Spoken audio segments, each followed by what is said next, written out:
안녕하십니까, 반갑습니다. 증시각도기 곽상준입니다. 이 강의를 들으신 분들은 성공할 확률이 굉장히 높아지신 거예요. 여러분이 투자하신 시간과 가치가 여러분에게 실질적인 노후를 보장하는 수단으로 돌아올 것이라고 저는 믿습니다. 이거 우리끼리 비밀입니다. 이거 딴 데 가서 말씀하지 마세요. 이런 강의하는 사람 거기 아마 제 생각에는 없을 것 같아요. 이건 실전을 해본 사람만 아는 얘기예요. 안녕하십니까, 증시각도기 TV 시청자 여러분, 투자자 여러분, 반갑습니다. 오늘 투자 인사이트 시간, 저희 증권업계의 애널리스트의 맏형이라고 부를 수 있는 우리 김학균 신한은행증권 리서치 센터장님 모시고 진행해 보도록 하겠습니다. 센터장님 어서 나오십시오. 네, 안녕하세요. 네, 나와주셔서 고맙습니다.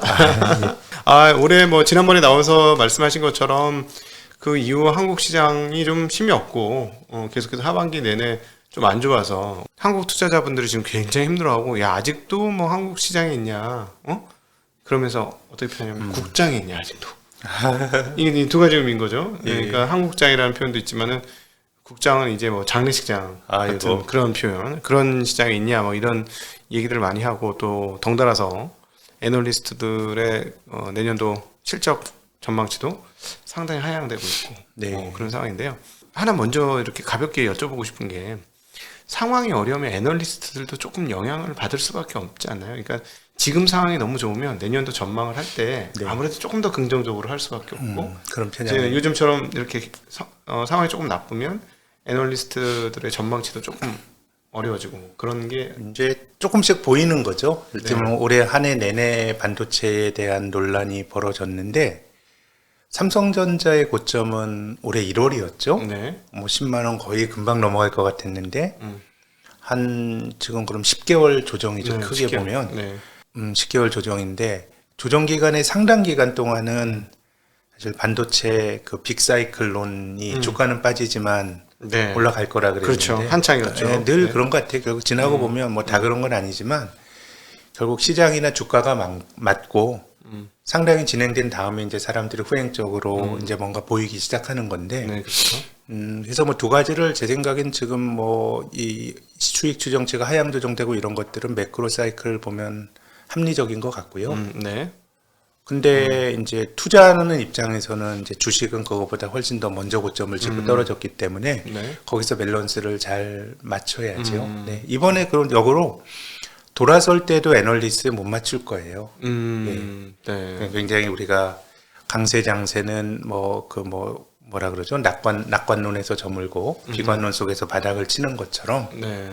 그래서 지금 애널리스트 조정하는 건 제 생각에는 현실을 반영해서 수익 조정이 필요하다고 보는데, 네. 투자하는 입장에서는 그럼 삼성전자가 97,000원일 때가 안전했냐, 73,000원일 때가 안전했냐라고 보면 지금 주가가 또 많이 싸졌으니까 네네. 거기서 잘 균형을 잡아야 된다고 봅니다. 네.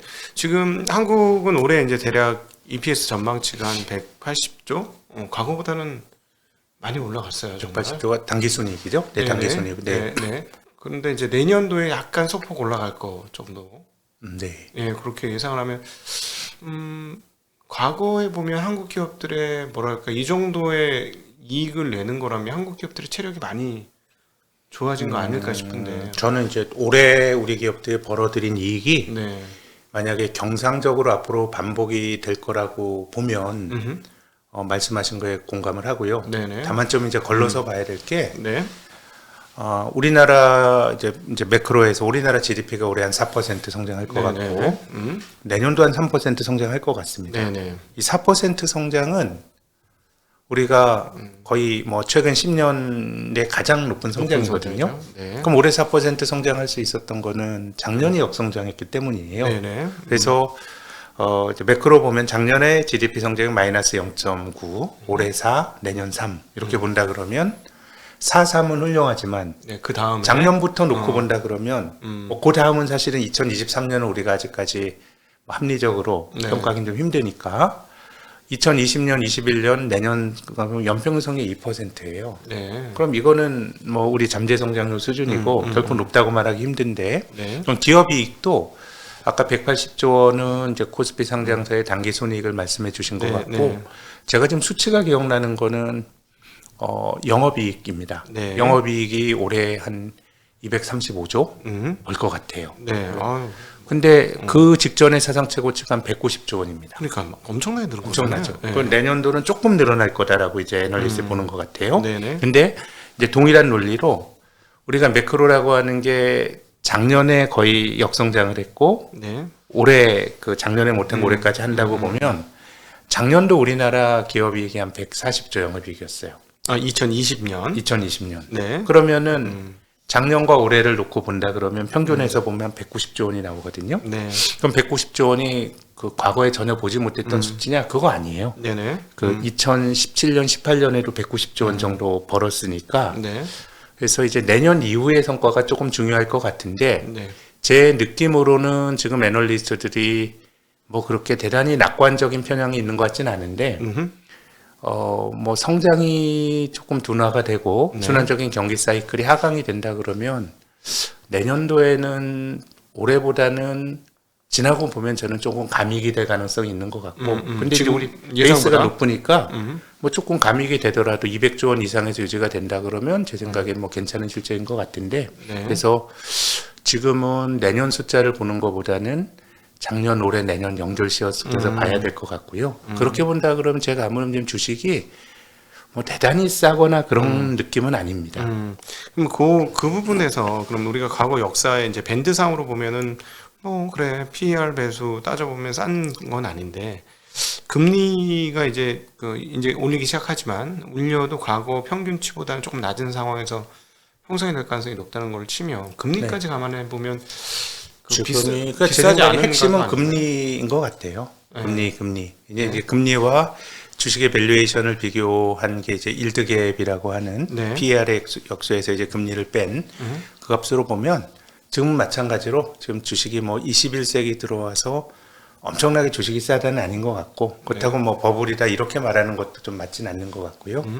근데 저는 뭐 몇 차례 뵙고 말씀드렸습니다마는 지금 미국 경제가 지금 뭐 주식이 많이 올랐죠. 네, 많이 올랐죠. 뭐 압도적으로 최근에 경험한 뭐 주식이란 게 한번 뭐 밀리면 한 1년 정도 약세장이 가고 이게 이제 베어마켓이라고 보면 미국은 2009년 이후 베어마켓이 없었습니다. 그렇죠. 뭐 몇 개월 잠깐 빠졌을 뿐이죠. 12년 올랐어요. 네. 그럼 미국 증시 120년 했어요. 가장 많이 올랐고 상승률도 단연 사상 최고입니다. 그렇죠. 네. 그러면 이제 미국 경제가 좋았냐?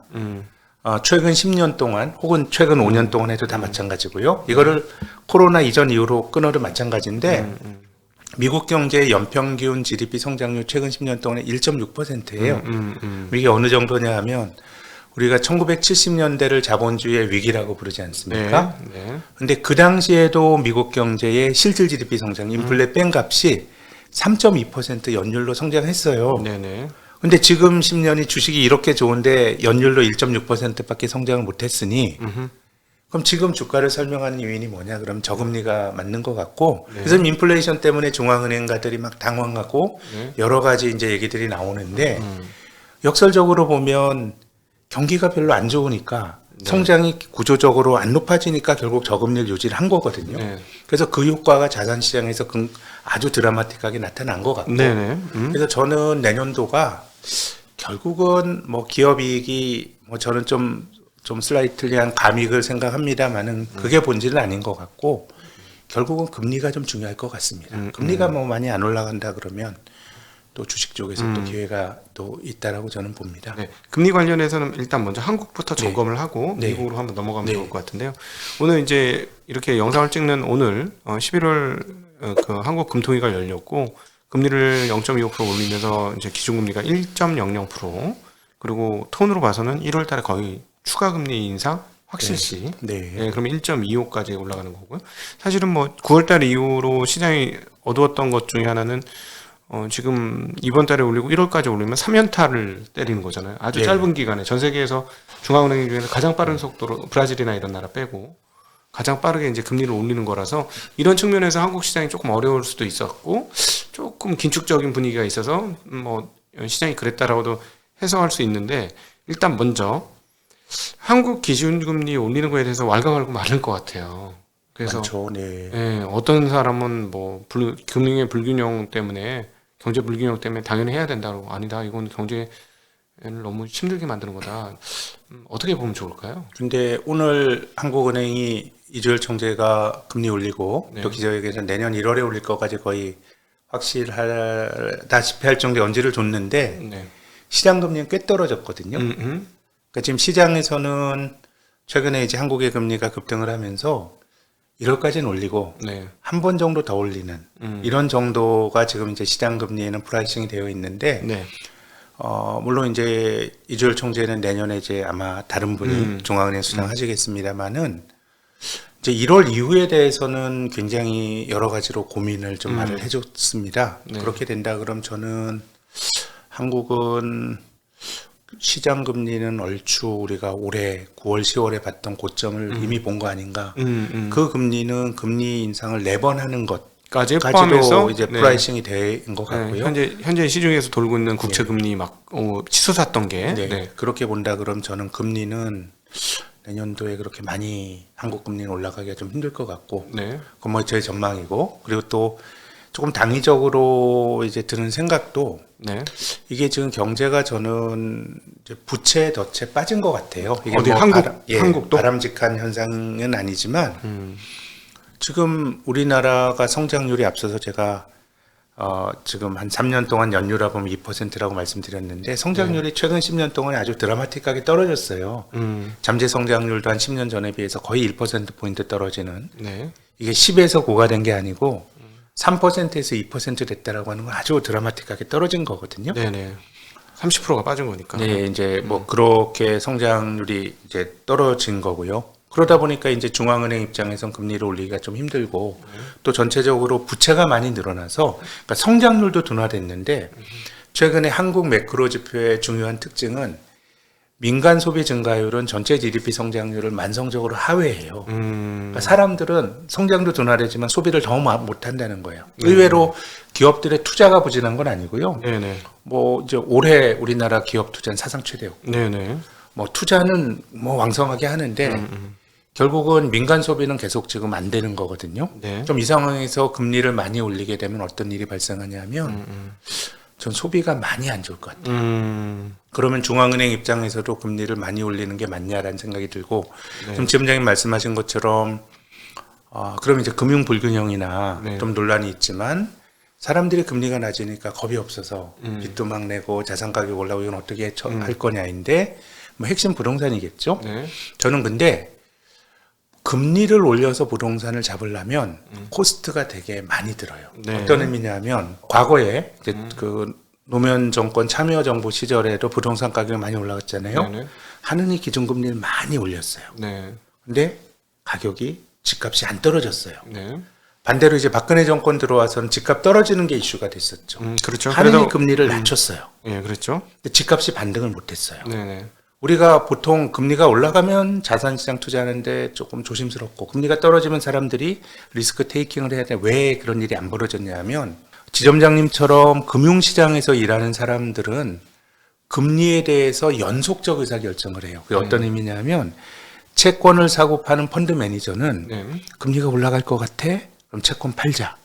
금리가 떨어질 것 같아? 채권 사자 의사결정을 내려요. 네. 마지노란 변화에도 대응을 해서 트레이딩을 하는데 우리가 주택을 사는 행위는 아주 대단한 투기꾼이 아니라 그러면 아무 대단한 투기꾼이 아니라 주택을 데이 트레이딩 할 수는 없어요. 보통 사람은 내 인생에 한 서너 번 의사결정을 하는 거거든요. 네.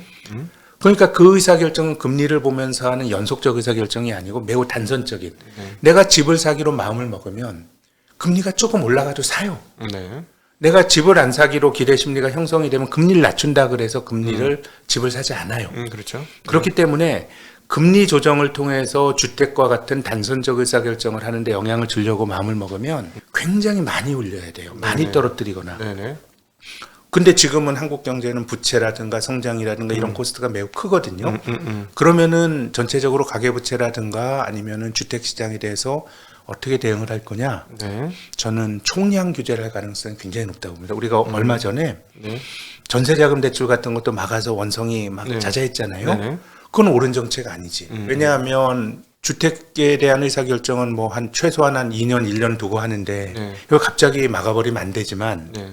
근데 금리를 올리게 되면 사람들이 앞으로의 행동엔 영향을 주지만 기존에 빚을 낸 사람들에게 같이 영향을 주고 네. 또 아까 말씀드린 부동산에 대한 기대 심리 굉장히 단선적인 의사결정을 내리는 의사결정의 구조에서는 그거를 뭐 1.25까지 한 번 더 올리냐 마냐가 핵심이 아니에요. 물론 지금 집값이 많이 올라 있기 때문에 이런 변화에도 전 집값이 조정을 받을 수 있다고 보지만 네. 본질적으로 미세한 금리 조정을 통해서 집값을 잡는 거는 좋은 처방이 아니고 네. 부채도 많이 돼 있다 그러면 앞으로 벌어지게 될 모습은 총량 규제를 하겠죠. 아예 빚을 못 내게 하는 거예요. 네네. 그러니까 이런 일이 처음 나타났던 게 아니고요. 우리나라가 이제 이명박 정권 때부터 가계부채 문제가 이슈가 됐었거든요. 네. 그래서 10여 년 전에도 뭐 방법이 없어요. 우리가 부채를 늘리는 거는 내가 소득이 늘어난 부채 늘려도 그게 무슨 문제가 되겠습니까? 그렇죠. 근데 지금의 문제는 GDP, 소득은 잘 안 늘어나는데 부채가 늘어나는 거예요. 지금 부채 증가 속도가 최근 몇 년 동안 유독 높았던 것도 아니에요. 역사적으로 보면 그렇게 높지는 않은데 문제는 성장을 못하는 게 문제거든요. 그러니까 이 스프레드가 벌어진 거라서 앞으로의 모습은 금리를 올리기보다는 전체 부채 증가율을 명목 GDP 성장률에 맞추는 네. 그러면서 소득이 느는 것만큼 부채를 늘리는 정도의 총량 규제로 갈 가능성이 매우 높고 네. 금리를 많이 올리기는 저는 좀 힘든 것 같아요. 네. 그렇게 된다 그러면 앞서서 뭐 국장이다 이런 말씀하셨지만 주식이라는 게 뭐 그때그때 좋은 주식을 사는 게 제일 좋죠. 네.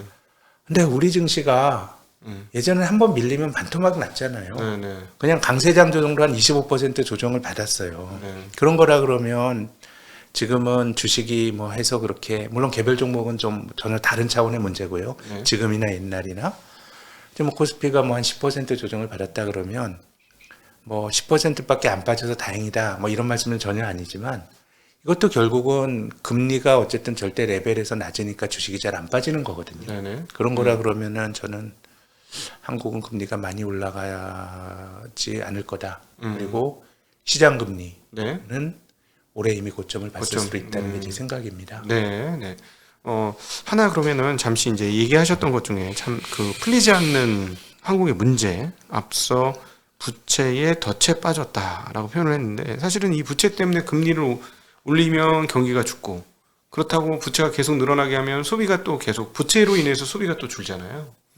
이제 지금은 이미 그 단계에 간 것 같아요. 이미 부채 덫에 빠져서 아까 말씀드린 민간 소비 성장률이 전체 GDP 성장률을 구조적으로 밑도는 게 한 10년 동안 벌어지는 일이에요. 그러니까 무리해서 집을 사서 집 대출금 갚느라고 예를 들어 사야 될 차라든가 뭐 사야 될 무슨 내구재라든가 다른 소비들이 아무래도 줄어드는 상황들이 조금 둔화가 되는 모습이죠. 네, 계속 그런 것들이 지금 굉장히 오래됐고 이제는 그 틀거리에서 쉽게 빠져나오기 어려운 상황까지 지금 봉착해 있는 것이다. 그렇죠. 야, 그럼 이 부채 문제를 어떻게 해결해야 해결할 되나? 방법이 없죠. GDP 늘어나는 수밖에 안 없는 거죠. 터지는 것만 일단 과도하게 늘어나는 건 맞고 네, 과도하게 늘어나는 건 명목 성장률 순의 부채 총량을 관리하고 네, 좋아질 날을 기다리고 또 정보가 들어와서 어느 정도 민간이 못하는 걸 채워주고 그러니까 어떻게 보면 민간 소비의 위축을 그동안 누가 채워줬냐 하면 정부 재정이 채워준 겁니다. 네, 최근에 1, 2년 동안은 아닙니다. 이미 2015년부터니까요. 네. 이미 6년 됐습니다. 박근혜 정권 3년 차부터 네, 지금 뭐 작년이야 뭐 코로나 때문에 작년 뭐 예로 들면 우리나라 GDP가 마이너스 0.9% 성장했습니다. 네, 재정을 뺀 민간 부분의 성장률은 마이너스 2.8입니다. 네, 2019년 뭐 작년이야 코로나 때문에 정보가 많이 들어왔다고 하더라도 2019년에 우리가 2.2% 성장했어요. 네, 근데 정부 기여도를 빼면 민간 부분의 성장은 0.8이에요. 근데 그게 이미 2015년부터 그런 일이 고착화됐기 때문에 네, 저는 뭐 가계부채 문제는 뭐 그렇게 해결할 방법은 없는데 근데 중요한 거는 이거를 당위적인 대의를 가지고 이게 뭐 또 뭐 이제 금융시장에 있는 사람 입장에서 뭐 그 말한다 이렇게 받아들이지 말으셨으면 좋겠는데 네, 네. 이걸 무리하게 뭔가 풍 터트리게 되면 세상엔 우리가 아는 것보다 모르는 이 훨씬 많고 그렇죠. 부채가 많이 늘어날 때 굉장히 조심스럽게 다뤄야 되는데요. 금리를 많이 못 올리는 지경으로 네. 이미 간 거 아닌가라는 게 제가 갖고 있는 생각입니다. 그래서 이 부채 해결을 위해서 어떤 분들은 어떤 경제학자들은 이 부채를 약간 증권화해라 또는 부채를 정부가 이제 좀 우리는 정부 부채가 없이 민간한테 다 떠넘겼으니 민간의 다른 나라보다 정부 재정이 좋으니 정부 재정으로 조금 더 뛰어안을 수 있는 방법을 써라. 사실은 뭐 최근 1, 2년간에 있었던 재난지원금 같은 그것도 거를 그런 맥락이죠. 그런 맥락일 예, 수 있는 그런 거죠. 맥락이죠. 예, 예. 그렇게 강력히 요구하고 있는데 사실 이 고양이 목에 방울 달기식으로다가 이게 네. 참 여러 가지로 뭐 논란이 있을 수 있는 논쟁적 주제인데요. 네, 근데 어쨌든 어떤 처방이 됐든지 간에 금리를 올리는 거는 굉장히 이제 기회비용이 큰 처방이고 아까 네. 말씀드린 것처럼 부동산 시장의 안정이 저는 이제 지금은 저는 부동산 시장 잘 모르겠어요. 잘 네. 모르겠지만 한쪽 방향으로 너무 상당히 많이 운동을 해서 금리가 아니더라도 뭔가 트리거가 될 네. 수도 있는데 네. 아까 말씀드린 시장이 가지고 있는 본질적인 자산의권 속성을 생각하면 부동산 시장에 대한 기대 심리가 기본적으로 중요한데 그렇죠. 그거를 금리를 통해서 조정하려 그러면 너무 비용이 많이 비용이 드니까. 너무 클 것 같아요. 그렇죠. 저도 네. 그거는 동감이 됩니다. 그럼에도 불구하고 오늘 그 이주열 하는 총재께서는 뭐라고 말씀을 하셨냐면은 지금 금리 올려봐야 이거 굉장히 완화적이다. 완화적이죠. 네. 그렇게 얘기했어요. 네. 그러면은 이제 사실은 금리를 올리는 게 잘못하면 부채 문제를 이게 조심조심 다뤄야 되는데 마치 그 종기 난 거를 조심해서 없애야 되는데 바늘로 푹 찔러가지고 터트리면은 덧나는 건 네. 엄청나게 고통스러울 수 있잖아요. 네. 그렇게 될 수 있다라는 거잖아요. 이 부채를 잘못 건드리면. 그러니까 제 생각에는 하는 총재의 말이 맞죠. 지금도 뭐 어쨌든 우리가 저는 지금 벌어지고 있는 많은 네. 일들이 코로나 이후에 더 강화가 됐지만 크게 보면 2008년 금융위기 이후로 한국이나 글로벌 경제 온 것 같거든요. 네. 그럼 우리가 코로나 이전에 2019년까지도 그 금리는 저금리였어요. 예, 완화적인 저금리였기 때문에 뭐 그걸 정상화시키는 거는 지금 정도의 두 번의 금리 인상, 내년 1월까지의 뭐 기준금리 인상 정도가 그것이 뭐 그 어떤 제가 말씀드렸던 네. 굉장히 조심스럽게 다뤄야 될 것에 대해서 막 칼을 휘두르는 정도는 아닌 것 같아요. 네. 근데 그 이상으로 나가는 것들 제 생각에는 뭐 기준금리 기준 1.5% 네. 정도까지는 인데 여기서 뭐 한두 번 더 올리게 되면 임계치로 물론 그 임계치가 얼마인지는 우리가 알 수 없죠. 그걸 뭐 어떻게 추론하겠어요. 없는 건데 뭐 지금까지는 비정상의 정상화의 관점에서 보는 게 맞고 또 중앙은행 입장에서는 조금 경기가 좋을 때 금리를 올려놓으면 네. 그것이 경기가 나쁠 때 또 쓸 수 있는 정책의 버퍼가 좀 생기는 거거든요. 그런 거라 그러면 뭐 8월, 11월, 1월 금리 인상 정도가 뭐 아주 이것저것 물불 안 가리고 막 칼을 휘두른다고 말하기는 힘든 것 같아요. 네. 이 정도까지는 네. 완화적인 것 같고 네. 이제 여기서 이제 금리의 레벨이 뭐 제가 가지고 있는 어떤 그 느낌으로는 네. 한 1.75 한다 그러면 좀 부담스러울 것 같고 네. 1.25 정도 뭐 1월에 금리 한번 인상하고 이제 그 다음은 당분간은 못 올리겠죠. 네. 한국은행 수장도 바뀌고 3월에 선거도 네. 있고 하니까 예. 또 이제 경기 사이클이 경기 선행지수가 6월부터 꺾였으니까 네. 지금은 경기 동행지수는 안 꺾였어요. 선행지수만 꺾였지 지금 경제 활동은 비교적 좋은 지표들을 보니까 네. 근데 경기 선행지수가 6월부터 꺾였다 그러면 우리가 내년 1분기 말부터는 그때 보는 지표를 또 안 좋을 수 있거든요. 네. 그렇게 된다 그러면 그때는 또 굉장히 지금보다 고민이 많아질 수 있기 때문에 오히려 좀 여유가 있을 때 속도감 있게 올린 거는 전 장기적으로 보면 뭐 한국은행이 좀 쓸 수 있는 그런 카드를 썼다고 봅니다. 네. 네. 이것 때문에 뭐 시장이 무너지거나 이러지도 않을 것 같아요. 네. 네.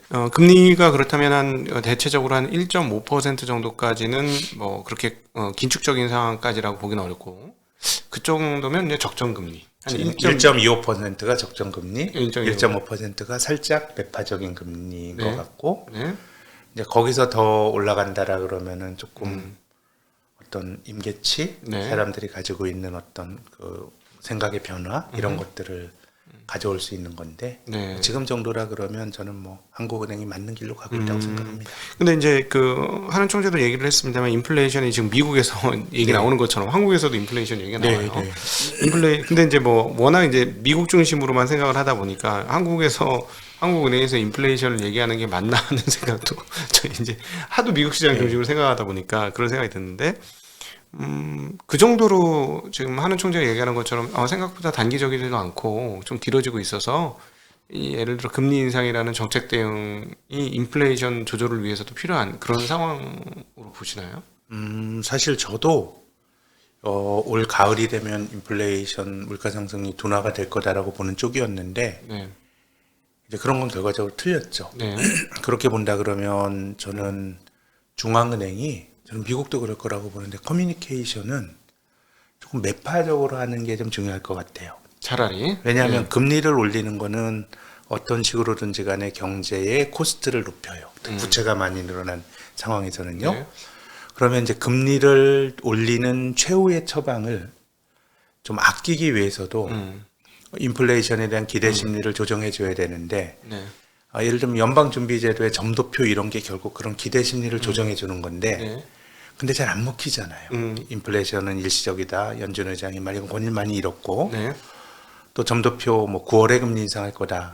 또 나름에서 안 먹히잖아요. 네. 그렇게 되면은 어느 정도는 좀 이게 좀 적절한 표현 피를 봐야 돼요. 칼을 뽑아서 그냥 내 허벅지라도 그으면서 인플레 기대 심리를 조정해 줘야 되기 때문에 네.